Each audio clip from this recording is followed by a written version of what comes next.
Hey. That's crazy madness. Yeah, this is Warp Charge Gaming. I'm George, and I'm here with James, and this is the Tabletop Alchemy Monday show. And it's a little different this week. It's not going to be as fancy pants with the intro and the pictures, because I'm right here in the factory with all the printers going ham up in here. Yeah. Just How many are whistling right now? we got 4 singing back there, man. Just singing away. Yeah, I'm printing the tree that you just put the base on for me. We got a little project. So you got 2 on one side and 2 on the other side. I ended up. I can actually show you, James, and you can see my screen. See what's going on, right? Yeah, I can see your screen. Yeah, I can't. What's going on? I can't see you, but the tree's already. One tree takes 2.5 hours for some slow settings. It's already pretty tall though. See it going there. Yeah. Nice little Y. I think it's gonna come. The tree's crazy because it has all these branches. I actually have a small one that I could show. It came out pretty shittily though because I put supports on it, and breaking those supports off, it got wrecked. Here's 5 more going right there. Oh, how many trees are you printing? I need to print 20 of them. 20 trees. Yeah, dog. I think they're gonna be pretty tight actually though. I probably bet more people will want them as well. I think we'll probably do them $4 a tree. Oh wow. Yeah, I was thinking. I mean, honestly, $5 a tree is the appropriate number. If you do $2 a print hour, it's kind of standard marketplace pricing. Yeah. That's kind of cool. Yeah. What is the customer that is ordering all these trees going to do with them? I'll tell you. Check it out. These are this is pretty poor showing here, but these are 40 mil movement trays going right now. Nice. Nice. Cool thing is this going on these little Ender 3s, and you can only fit 2 of these 5-man 40 mil trays on an Ender 3. It's kind of funny. But man, they're printing it's cool because the it's a heated print bread, doesn't come with glass, and it's been doing great printing on just the Ender 3 print bread that they send you, that little rough magnetized thing. Yeah. Can't get this light out of your guys' face. I'm moving around everywhere. I'm like Chris on this live show. Oh.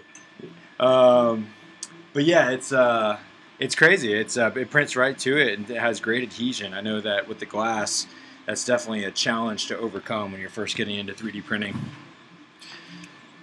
Yeah. Wasn't easy? Is that not? Warps to it and stuff and whatnot. Right. I even still, I like.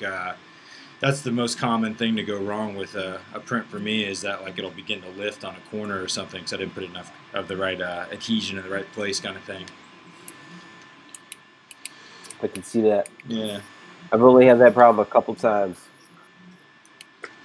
It hits me. It definitely happens more often with, I guess, big flat things. I mean, it happens all kinds of stuff. What can I say? Dang, I can't get the light out of your guys' face. James, what you just printed a mouse trap and caught a mouse, dude. Yeah, that was pretty cool. Yeah, that was cool. Yeah, it got real cold again. Like, it got warm, and then it got cold. So the mouse came back in. So I decided to print a mouse trap. And it's like a no-kill mouse trap. Right. And I set it out in the attic where, like, nobody is. Super quiet. Put a little piece of cheese in there. Check it, like, maybe 4 or 5 hours later. And there's a little bitty mouse in there. I got the pic. I managed to produce it onto the screen there, dude. Nice. I got it up. Yeah. So I had that little guy went outside and let him out there. I know it's freezing cold and he's probably going to die anyways. But I didn't kill him mercilessly. If anyone out there needs a 3D printed mousetrap from Tabletop Alchemy, we're here for you. That's totally cool, dude. Yeah, I was pretty stoked on it. It felt like a small victory. Oh, man, we just got Zachary Campbell gave us a shout-out. He said, "This is boring." Sweet. You hear me, James? That's the best. That's the most direct hate comment we've ever got in a I appreciate it. live show. Yeah, that's good. Well, I'm sorry you're not entertained. We do this every Monday. This is episode 9, and we are doing 3D printing, and we're talking about 3D printing. So if you don't enjoy 3D printing, this might not be the episode for you. Particularly, we usually cover tabletop wargaming, and that goes on at Thursday nights at 9. And otherwise, we're doing bat reps all the time. Just posted a Kill Team bat rep yesterday. That was a lot of fun. But we try not to go too far into the tabletop wargaming conversation on this show because we save it for Thursday. And this show exists because Thursday was getting overrun with our excitement of 3D printing. So there's a lot that you can do if you're a tabletop wargamer with a 3D printer. Here's a paint rack, Vallejo paint rack. This has been very popular amongst our friends. We are partnered and host our kind of our store within Battlegrounds here in Midlothian, Richmond, Virginia. And we're real fresh to all this. I mean, we're only a few months old as far as the company goes, and kind of learning as we go. And we like to document the process, and basically not, all our content isn't always great content, but we don't worry about giving the most polished presentation. We just worry about getting it done and making something. And we want to be able to look back and see the growth. And you gotta kind of document as you go, and hopefully people get to learn from it as well, and we get to learn from others as they see our our pitfalls or our processes and give us advice and things of that nature. Yeah, not too long ago we only had one printer between the two of us, and now we have 5. Yeah, and it's slowly taking off. So we are very excited about it and enjoy talking about it. Mm-hmm. So this is basically just people's opportunity to ease in onto our conversation about 3D printing. Yeah, exactly. So each week we've kind of been talking about the progress of what's been going on. We use the Creality CR10S as our primary printers, and now that we've gotten our feet wet with that, I've dived into the Ender 3, was the first to jump off that ledge, and it's the much more affordable printer. And I'm here to give the review that it's excellent. The thing that was interesting about it is that, like, this is an exaggeration of numbers, but let's say that the Creality CR10S is like a 5-step process to get it assembled. The Ender 3, its baby brother by the same company, it's like a 20-step process, like times it by 4 easy. There's a lot of assembly required that if you don't assemble it correctly, it's not going to print correctly, and you have to be very mindful of everything being tight and straight, and things of that nature. Like, for instance, James, you got to put the belt on the x-axis. Yes. And so you have to make sure you have to install one. You just have these bars, and you actually have to slide on the wheels of the drivers or whatever onto these bars, and everything needs to be straight. And it doesn't. It's up to you to make sure you do so. Like, it's not like necessarily like make sure it's straight. And then, I know I was very helpful going through some troubleshooting on the Creality CR10 when I did a lot of disassembling, changing the hot end out, changing the extruder. I got pretty familiar with the wrenches and how malleable these screws they give you are very easy to strip. And learning how not to be over forceful with the screws, and to kind of take your time and make sure you kind of hit them at all 4 points before you just like go driving into one, etc. That caused me a lot of problems as I started to mess up my screws. So now that you have taken a dive into 2 separate printers, granted they're by the same company, right? Same open concept and everything. Yeah. Are you happy with the CR10S before the Ender 3? Yeah, I think that's a great move. You can really accomplish everything you can. You can accomplish a lot bigger prints. They're not really restricted by your bed, which is a big deal. And the assembly is a lot easier. There is some, like, for instance, there's not a for a beginner, there's not a auto bed leveling on the Ender 3. Yeah, you can't just go to prepare and and have it hit all 4 corners of the bed as you get your first bed leveling on. You actually have to go find a G-code file and open up Cura and get it on there and go through all those steps. Some people physically move their print beds around and their print heads, but I hate manually moving the motors when they're not supposed to. Granted, you can disable the steppers and all, but so I mean, there's just right out of the box, the Ender Creality or the CR10S, you can just go right to printing or bed leveling, that is, which I think that was just a thing that you need when you get started, and you have to definitely take more steps into the process if you're trying to get started with the Ender 3. So because of the budget entry on the Ender 3 compared to the CR10S, do you feel it's a little overwhelming to be a brand new into printing and that be your first printer? Or do you think it's like an achievable task for the price? For the Ender 3? Yeah. Yeah, I think anybody could do it. I just think it's not for the faint of heart. You need to be. It's not that it's that difficult. It's just that you need to be prepared to go through the process. The very first printer took me damn near, it was probably 3 or 4 hours. It was a good deal of time, but when the next one though only took me an hour. Oh wow. Yeah, so like I set up 2 at once, and the first one took me like all day, and sunset hits, and then the next one I just whipped it together in no time. But a lot of it was trying to understand the instructions, putting on pieces wrong, because you have these bars and you don't necessarily the instructions. It's really hard to understand the part with the extruder and the part that attaches to the X bar. You can't tell the way that they're in the instructions, the way that they're orienting it. And like I tried to check out this video, and it was like a 30-minute YouTube video on how to set this thing up. I was just like, oh god, screw this, and I just kept staring at it and trying to figure it out. So once you knew what was going on, and if you're a smarter guy than I or more mechanical, then you'll be able to whip it up a lot quicker. But it took me a good hot second on the first one. All right. Yeah. All right. Yeah. Now, have you? The machine's great. Yeah, but have you printed something on the CR10S and something on the Ender 3 that's exactly the same and hold them up and compare them?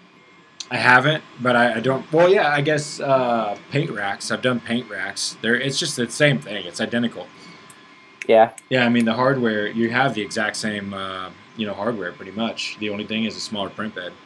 I will say this, that for whatever reason, the smaller print bed and not using the glass, this thing heats up and like it stays a consistent heat extremely quickly in comparison.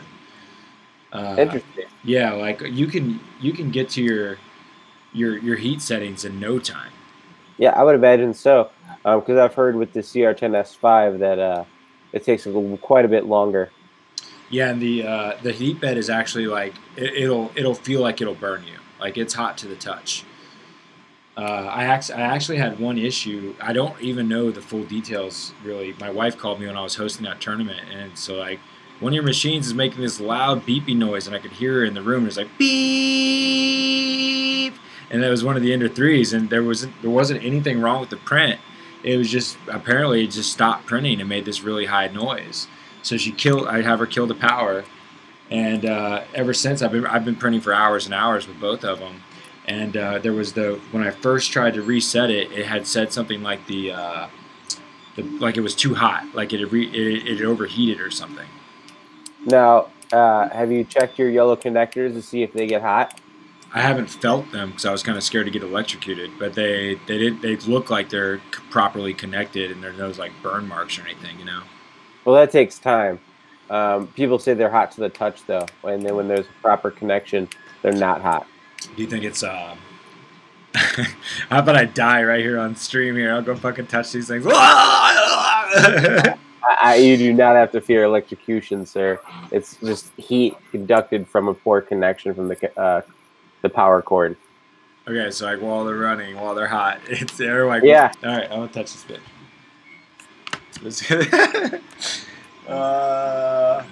This feels dumb. It's not dumb, dude. Okay, yeah, it's not. Didn't kill me. Okay. It's not hot. Okay, what about the other one? Nope, not hot. Cool. So what I had George do that if you're watching this in the back end or watching it live, on the Ender 3s, some of them have bad connectors. I forgot what they're exactly called. They're like the XY60 connector or something like that, or XW connector, XW60 connector, something like that. It's a yellow connector. XP60. XP60, there it is. It basically means it can handle 60 watts going through that connector, which is way more than the Ender 3 actually like uses. But the Chinese factories that like put these together, it's just kits. So all they're doing is putting that thing on there, putting it in the box, and going. And the proper way to do it is to solder the wire to the end of that connector so that you have a solid connection. Well, some of these factories are actually crimping the connector around the wire, and it's not having a solid connection. So while you're running your printer to heat up your bed, it actually has that current heating up that connector because of the fact that it's not properly connected. So that little yellow connector gets really hot and eventually starts melting the plastic and has caused fires in some people's homes. Creality has supposedly have fixed that problem, and no more bad connectors are going out, but that doesn't mean they're not still on the market from other sellers and distributors. Yeah, so you got to be careful. Totally. Yeah, I watched one YouTube video where a guy was like, "Got to protect my family," and he just changed them out right from the gates, right out of the box. It looked like it doesn't look like a terrible process. And oh no, and you don't even need the connector. I mean, that's just like a safety measure. Yeah, you could literally solder the wires together and have no connector, and it'd still be fine. Yeah.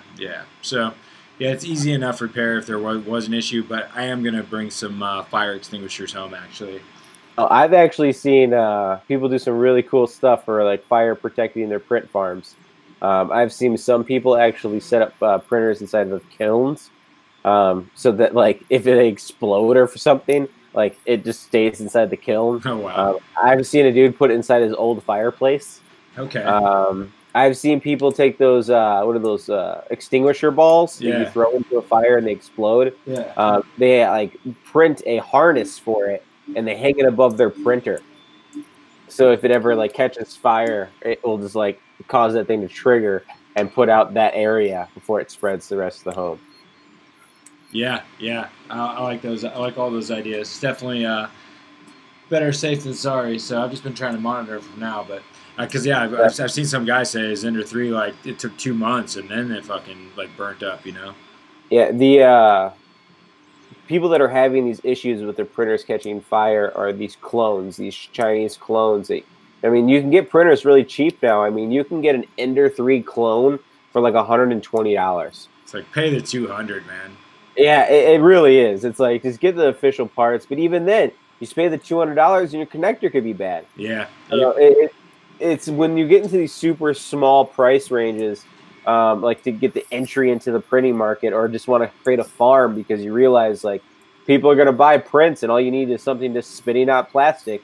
They try to get them cheap, and when you get them cheap, you're getting really cheap parts. Yeah, and those cheap parts are what causes the fires. That's one of the reasons I went with the CR10S over the Ender 3 because I didn't feel faint of heart of putting it together. I also like the bigger build surface, right? But it's the power supply and the enclosure that all that stuff's in.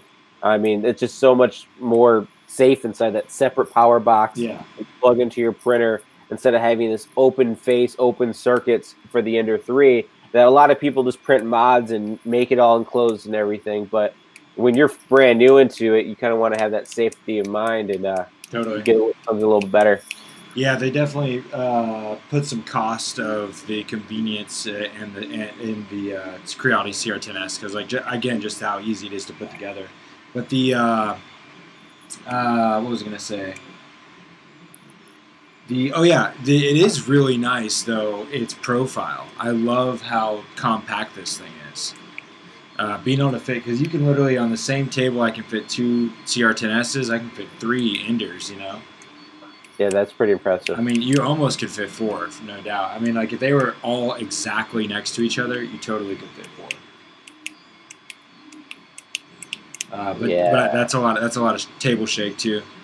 That's a lot of table shake. Yeah, even though again, dude, like the amazing thing about the Ender 3 is it is very comparatively, honestly, even to the CR10, it just feels very sturdy and just like it feels very solid, just all together. Like I don't know. Okay. Yeah. Now, question: since you've already experimented with the CR10s, you've gone through upgrade parts, you've gone through the mistake of printing with the wrong filament Yeah. and the wrong settings and thinking that you had a problem with hardware-wise. Yeah.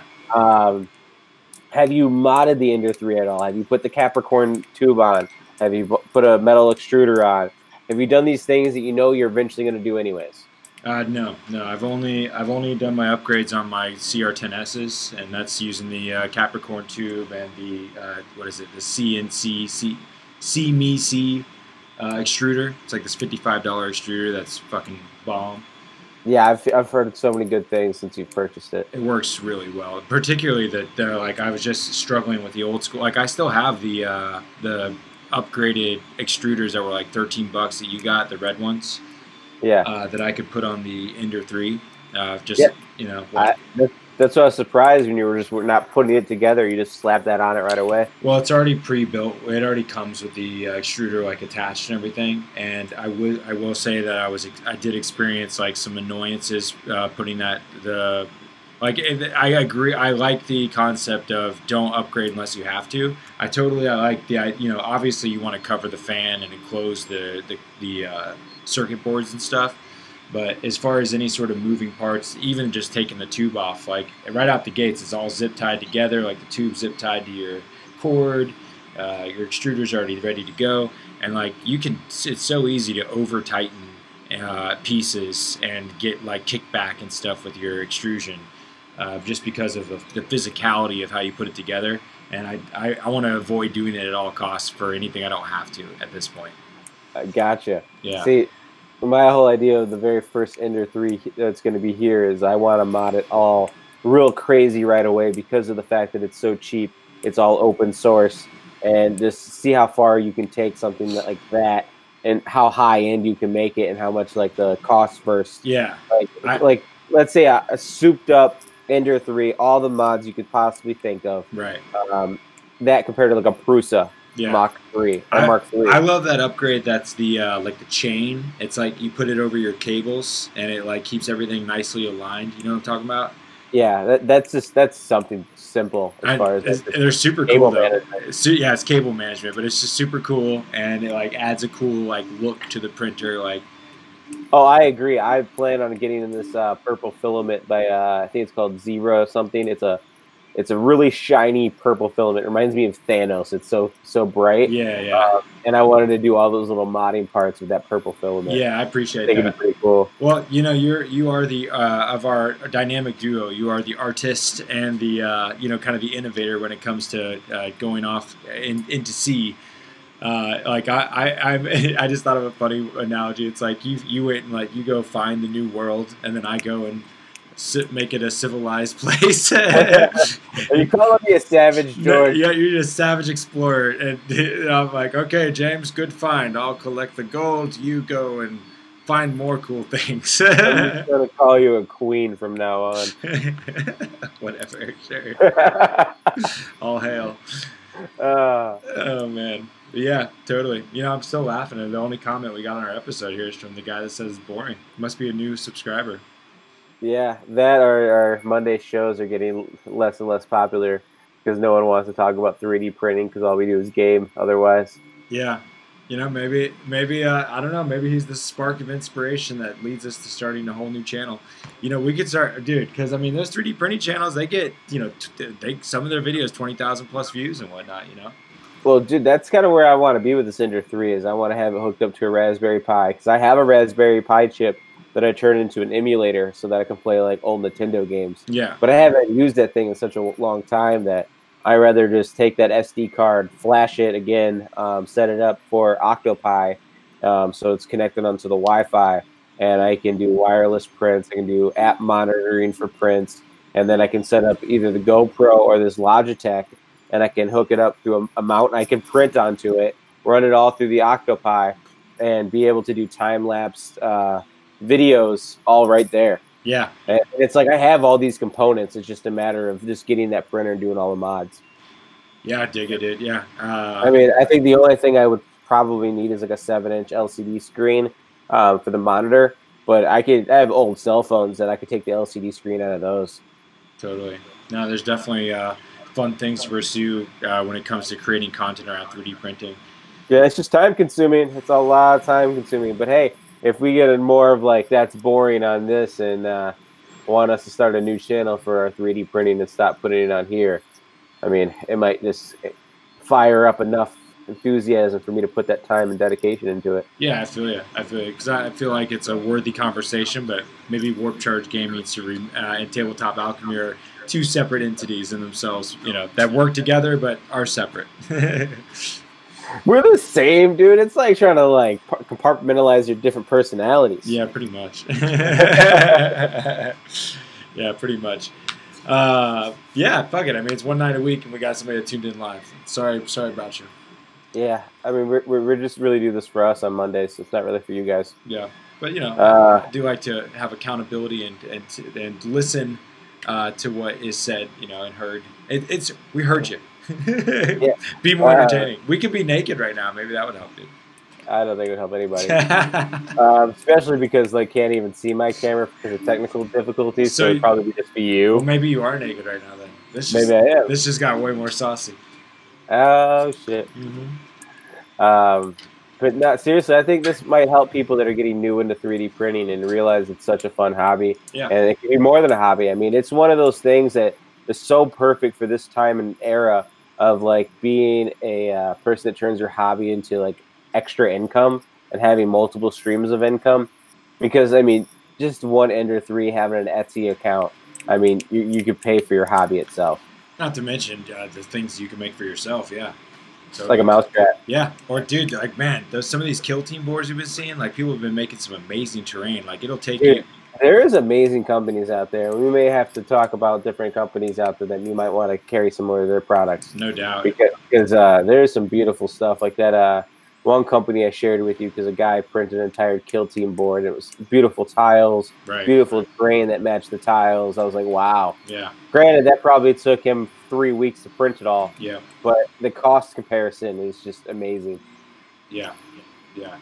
Yeah, we as soon as we kind of find a marketplace, that out of everything we've made so far, it's like cool terrain and stuff has been the least of what's pulled in any sort of revenue. The signs are our best piece, but those are a custom piece, not even just like a standard piece of terrain people would buy for a table, It's so it's like I really lust after the awesome kill team boards, Wayfarers and Shapeways. There's some amazing stuff out there that getting a licensing agreement with would be awesome just for the sake of the ability to put it on the shelf for the price tag. But still, it's like people have been way more interested in utility I feel items. Yeah. But people don't know what they want until they see it. That's true too, and that's kind of the struggle with the effort, right? You gotta kind of jump off the cliff. Yeah, I wish the camera was working right now because I painted the vortex well, right, so that I can send it to you. Yes. I flocked it up and it's all beautiful. And yeah, I love it. Maybe you can pull that video up from our other chat. Yeah, yeah. Because that's just so cool because you don't even see the print lines in it because I've mixed a little compound to fill all that. Just dry brushed it really quickly. Sealed it with some PVA glue and then I flocked it. And it's one of those super cool things that didn't take even a full day to print. Maybe took me 2 hours to paint with dry time and everything. And it's a nice little display piece. Did you do it on the 40K or Warp Charge? Yeah, the 40K. I was showing everybody. Showing the world. Because it's so pretty. Here we go. Yeah, this thing's dope. Yeah. Yeah, I can't wait to play with that, man. That thing's cool. It's going to look great on stream, too. I can't wait to do some Age of Sigmar with that thing. Yeah, it'd be great for Age of Sigmar. D&D, I was really thinking, man. Oh, man. Think about a story you can make around this well that you get sucked into, and then you go into your dungeon tiles. Yeah, that you go from forest to an inner dungeon just by going to this super cool well. I think so. And, I mean, that's just an old cell phone that I have. Just drop it in there. There it is. Because, I mean, all of us have old cell phones nowadays. That's so cool. Right? I just want to keep looking at it. That's how I feel when I'm switching the portals. Because I have 6 preset portals. It's like, what theme do I want to go with now? Yeah, that's fucking cool. Hell yeah. Can't wait to get to play with that. Are you going to be sending some stuff soon? I need those I need those converter. We got a order right now for. I'm making 4 40 mil 5-man trays, which I'm actually going to make a bunch more because I want them for my Space Wolves now. They're super sick.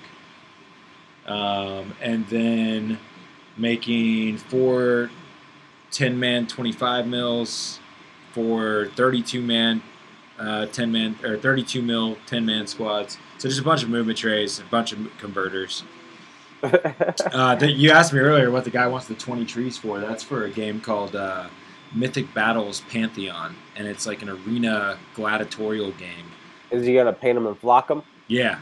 Nice. So I showed you a picture earlier of the in the box in the game. It has really sweet miniatures of these like mythical dudes, but it does all their rocks and trees are fucking cardboard. So we put it all to scale, and I printed them all the rocks already. The files are already out there on Thingiverse, and then there's the trees. You hooked me up with a nice flat base. Yeah, give it a nice little bitty bevel to it. So it's we got some branches now, dude. I'll have to show you. Sweet. Black Tower Terrain says he wants a Blackstone Fortress 3 set. Okay, look at the branches, dude. This is working perfect. Sick. Yeah, no supports. Gotta love when there's no supports. It's crazy. The base size is perfect too, man. Yeah. Well, you told me 1.5 inches, and that's roughly about 40 millimeters. It's just shy of 40 millimeters. Yeah, that's pimp. Yeah, I trusted the design so much, just went straight to printing 5. Fuck it. Didn't even wait for the test print. Yeah, I'm excited. That'd be cool to get done. Then I've been printing tons of Gasland stuff for people too. That's been a lot of people have been wanting that stuff. We got all the weapons. I actually got Gaslands to be popular enough in Battlegrounds that they got the rule books in store, where it's like it's a very unique boutique game, and they special ordered a bunch of rule books. They got custom dice. I printed the templates. So we got a lot of people customizing cars and shit. Yeah, that's something that I would think would be pretty cool to just, like, make a really cool car. I've seen some Gasland conversions to do Mad Max, like the new Mad Max, like the cars exactly. Yeah. Like that's pretty dope. Black Tower Games, there is a really good file out there for Blackstone Fortress that has. Here, I'll take it to you. We'll just go there right now. That has a thing that custom. You know how Blackstone Fortress has all these cards that are really odd sized and tokens and whatnot, and there's a nice holder that just takes care of all of that. Blackstone Fortress.